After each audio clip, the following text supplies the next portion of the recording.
Louvado seja nosso Senhor Jesus Cristo. Hoje é dia 16 de outubro, estamos no sábado da 28ª semana do Tempo Comum. O Evangelho de hoje é de Lucas, capítulo 12, versículos de 8 a 12. Naquele tempo disse Jesus a seus discípulos: todo aquele que der testemunho de mim diante dos homens, o Filho do Homem também dará testemunho dele diante dos anjos de Deus. Mas aquele que me renegar diante dos homens será negado diante dos anjos de Deus.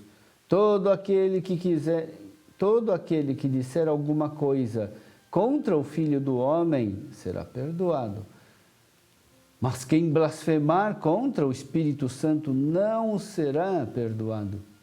Quando vos conduzirem diante das sinagogas, magistrados e autoridades, não fiqueis preocupados como ou com o que vos defendereis, ou com o que direis, pois nessa hora o Espírito Santo vos ensinará o que deveis dizer.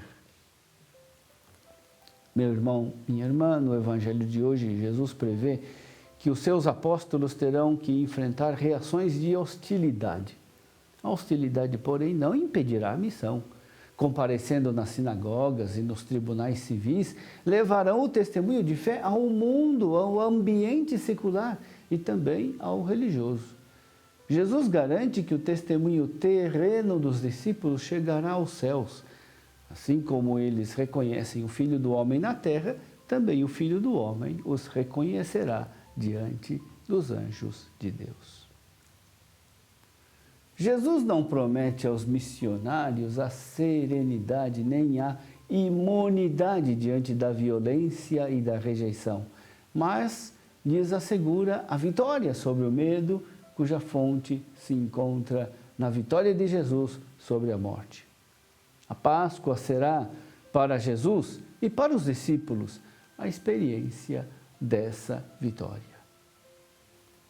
É surpreendente a afirmação de Jesus, segundo a qual a afronta contra o Espírito Santo nunca poderá ser perdoada se a compararmos com aquela parte do Evangelho em que se narra a parábola do filho pródigo, cujo tema central é o perdão dos pecados.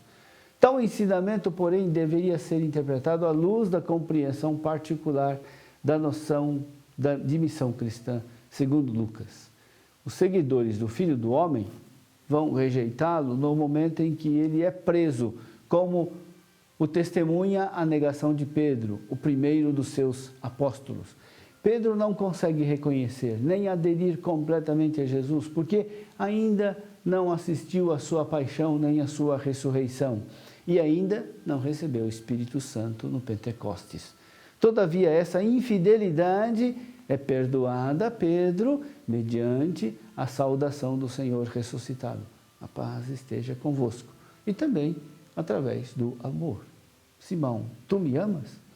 Depois de ter recebido o Espírito Santo, a experiência do Evangelho está completa. E Pedro, renovado, está agora cheio da força de Cristo ressuscitado, certo do dom da fé. A sua própria profissão cristológica foi fruto do Espírito dele.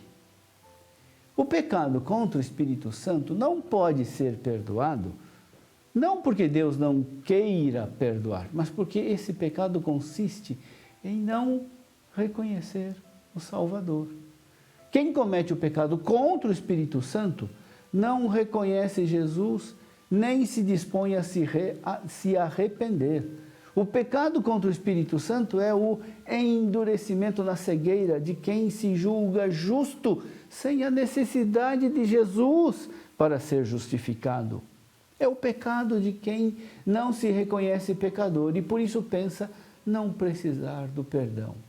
Pelo contrário, acha que Deus lhe seja devedor de sua presumida e presunçosa santidade e justiça. É o fechamento da própria mediocridade erigida em modelo a ser seguido pelos outros.